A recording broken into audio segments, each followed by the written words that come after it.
हमारे देश भारत में वर्तमान समय में दो ही चीजें ज्यादा सुर्खियां बटोर रही है।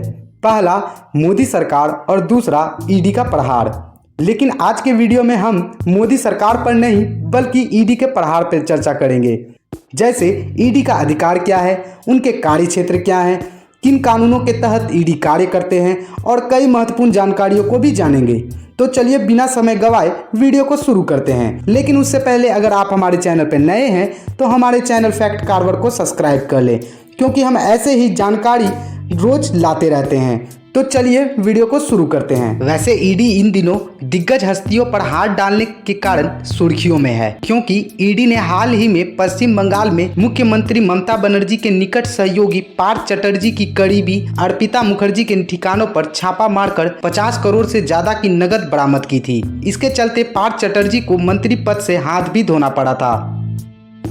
इसके अलावा कांग्रेस की अंतरिम अध्यक्ष श्रीमती सोनिया गांधी और उसके पुत्र सांसद राहुल गांधी से ईडी ने नेशनल हेराल्ड मनी लॉन्ड्रिंग मामले में लंबी पूछताछ की और नेशनल हेराल्ड के दफ्तर को सील करने के चलते भी यह एजेंसी सुर्खियों में है। ईडी की पूछताछ के चलते ही कांग्रेस कार्यकर्ताओं ने सड़कों पर प्रदर्शन भी किया। वहीं महाराष्ट्र में भी ईडी का शिकंजा शिवसेना सांसद संजय रावत पर भी पड़ा, जो ईडी की ताकत को दर्शाती है। तो ये था ईडी का भौकाल, जो अभी वर्तमान समय में हमारे देश में सुर्खियां बटोर रहा है। अब समझते हैं ईडी क्या है। तो ईडी का फुल फॉर्म इन्फोर्समेंट डायरेक्टरेट या directorate general of economy enforcement है, जिसे हिंदी में प्रवर्तन निर्देशालय या आर्थिक प्रवर्तन महानिर्देशालय कहा जाता है। ईडी एक विशेष वित्तीय जांच एजेंसी है जो भारत सरकार के वित्त मंत्रालय के राजस्व विभाग के अधीन आता है, जिसका मुख्यालय नई दिल्ली में है। साथ ही इसके 5 क्षेत्रीय कार्यालय मुंबई, चेन्नई, चंडीगढ़, कोलकाता और दिल्ली में है। अगर आम भाषा में कहा जाए तो प्रवर्तन निर्देशालय यानी ईडी भारत में आर्थिक कानून को लागू करने और आर्थिक मामलों से लड़ने के लिए एक कानून प्रवर्तन एजेंसी और आर्थिक खुफिया एजेंसी है, जिसमें प्रवर्तन निर्देशक प्रमुख होते हैं, जो Indian revenue service, Indian corporate law service, Indian police service और इंडियन एडमिनिस्ट्रेटिव सर्विस के अधिकारियों से मिलकर बना होता है।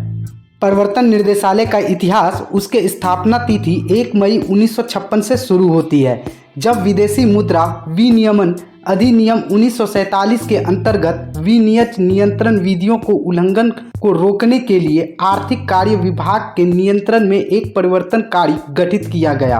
वर्ष 1957 में इस इकाई का प्रवर्तन निर्देशालय के रूप में पुनः नामकरण कर दिया गया तथा मद्रास में इसकी एक और शाखा खोली गई।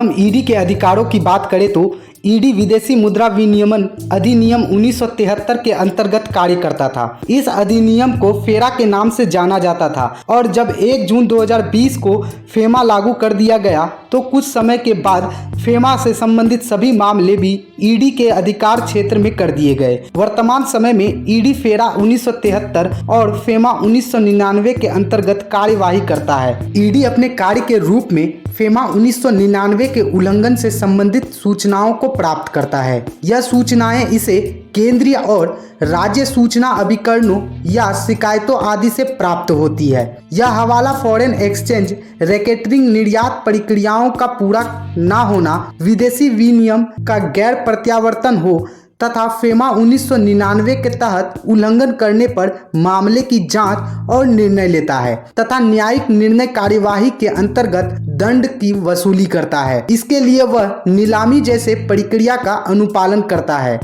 साथ ही फेरा 1973 के तहत न्याय अभियोजन अपील न्याय निर्णय के मामले का प्रबंध करता है और प्रवर्तन निर्देशालय विदेशी मुद्रा और तस्करी निवारण अधिनियम के संरक्षण के अंतर्गत सिफारिश तथा कार्यवाही करता है। यह पीएमएलए यानी प्रिवेंशन ऑफ मनी लॉन्ड्रिंग जैसे अपराध के अपराधी के विरुद्ध सर्वेक्षण, जांच, जब्ती, गिरफ्तारी और अभियोजन जैसे कार्यों को भी पूर्ण करता है।